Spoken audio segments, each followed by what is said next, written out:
Sean Haney here with RealAgriculture.com, and I'm very, very fortunate to be joined right now by Richard Warzel. Richard. What do you do? I'm a professional futurist.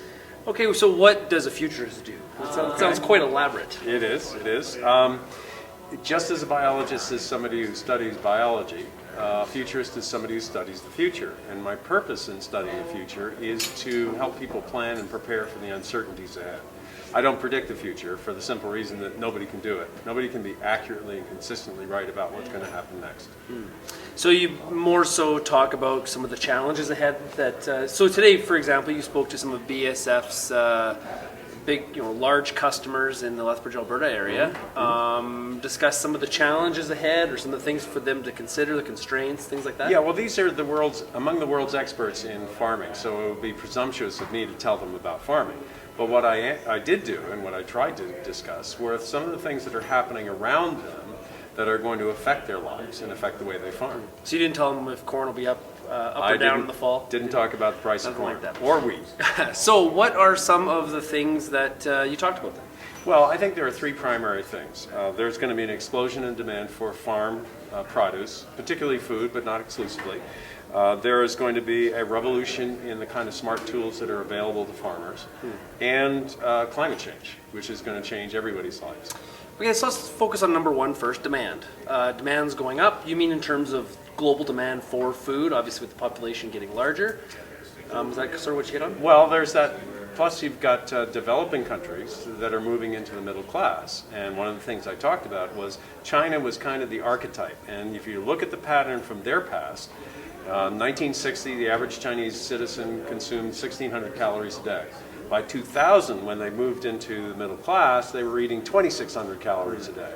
At the same time, their population had doubled, so the amount of food that China as a nation consumed tripled in a 40-year period, which is huge. So is this an opportunity for the Canadian grower, or is this really a challenge? Well, no, it's a challenge in that there's going to be more competition, but it's a real opportunity because Canadian farmers, they have land, we have resources, we've got the expertise, and we have the intelligence to use the new tools that are coming out. So the tremendous expansion in demand for food, but farm produce generally, is both a real opportunity, and it's also a challenge because developing country farmers are now starting to use 20th and 21st century technology to try and catch up to us.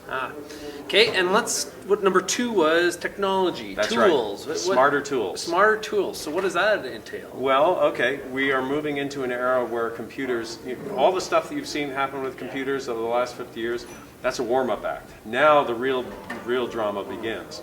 So, for example, one of the things I talked about was the emergence of everyday robots that we are going to encounter in our daily lives. This is no longer science fiction and science fiction movies. So self-driving tractors? Self-driving tractors, which already exist. They're not commonly used, but they already exist.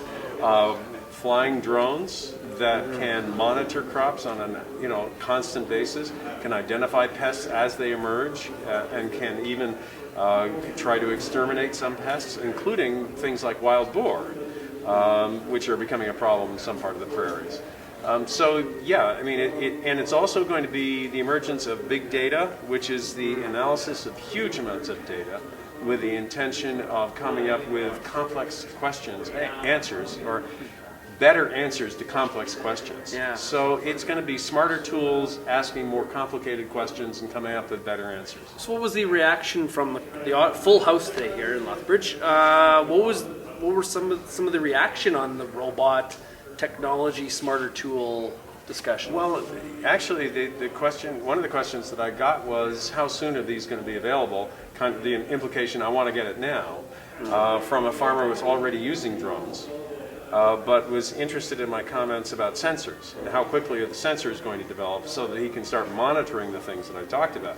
Not just pests, but also soil moisture content and fertility and all that sort of stuff.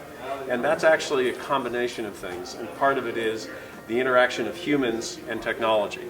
I can tell you what I think the technology is going to be capable of, but what people are going to want, and therefore what the demand levels for different sensors is going to be, is much more complicated because it depends on what people do. So in your opinion, or when you have this discussion with farmers, do you think that people look at this as making agricultural production simpler or more complicated? I'm not sure that's a yes or no question. There's no question that the variables involved are going to become more complex. Farmers are going to start considering things that they may not have considered before, like what are people in Brazil planting, and what is the climate outlook for Malaysia this year, and what's happening with the polar vortex, and things that they may not have considered before, because they will have the tools that enable them to make sensible answers to those kinds of questions. So more complex, but at the same time, you still have to come down to what do I need to do this morning? So that the answers still have to be simple, but the questions can be more complex. I guess it's sort of like email, right? It's a tool that makes communication in many ways simpler, but it also adds some complexity, the volume of communication and managing it. And it's a different information overload. Yeah, information overload, right? Okay, so number 3 was climate change. So what about that? Okay, well, first of all, I pointed out that I wasn't trying to answer the question whether we're responsible for climate change. I don't see that as a useful question. But it's very clear that climate is changing. And I talk about, for example, the warming of the Arctic, which is slowing down the jet stream. That's one of the reasons we've had such a strange winter. The jet stream, wind is in part caused by temperature differential. You think of a hot summer day, a cold front coming through, the temperature differential is extreme, so you get violent winds. So wind is a temperature differential, major factor in wind. With the Arctic warming, the temperature differential between the Arctic and the temperate zone is getting less, so the jet stream is slowing down. And like a fast river cuts straight, a slow river meanders. And the jet stream is now meandering and rotating more slowly, which is why you've had these cold air masses that have been parked over the eastern 2/3 of the continent, bringing to snow and cold weather to North Carolina and parts of Florida. At the same time, the western third of the continent has had drought and record-breaking warm temperatures. And England has had floods all through the winter. Right. It's all part of the same picture, and that has to do with climate change. So climate change is becoming more unpredictable, and that is going to be a problem. Well, obviously weather has a huge impact on agricultural production. Very much so. So we've got demand for food, or food demand, we've got smart tools, and we've got weather. It Pretty well covers the it pretty well waterfront, does it? covers everything, but Yeah. I guess I want to get back to the farmers' reaction to all that. Does it sort of make sense to the group of farmers you've been talking to? Yeah, I mean, one of the things that I have a hard time explaining to my urban audiences is just how high-tech farming is. These people are very sophisticated business people. This isn't Ma and Pa Kent from East Overshoe, Alberta. Right. These are sophisticated business people who are directly involved in the global economy. So I didn't surprise them. I mean, they might have been a little surprised by some of the things that I said, but fundamentally they see where these things are going.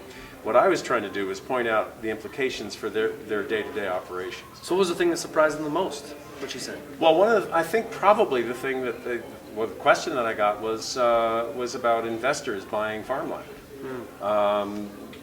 What did I see as the future for that? And part of the reason, and part of what I said was that pension funds are getting so big that it is now getting difficult for them to find places to put their money. So they're buying bridges and superhighways and airports but one of the things they're also buying is farmland. So farming is going corporate in a way that it never has before. Yes, farms have been getting bigger for some time, but now farms are becoming corporate, both families incorporating, but also corporate investors starting to buy into farming in a very real, direct way, in a way that's never happened before. That's probably one of the more surprising And things. do you see that Do you see that trend continue to increase? Yes, because of the compounding of wealth. Money compounds. And there is so much pension money out there for the developed countries. And the developing countries are starting to set up pension plans that it is getting hard for them to find good places to put their investable funds. And farmland is one of those places. So does that, the interest in investment in farmland by pension funds and investment vehicles like that, does that inhibit or enable us to meet the food demand? It should enable us. It may change the way we do things because instead of having a vested interest in your own farm, you may be effectively renting the farmland from somebody else. That may change your outlook on farming. But fundamentally, one of the challenges of farming has always been to have enough capital to invest in your farm.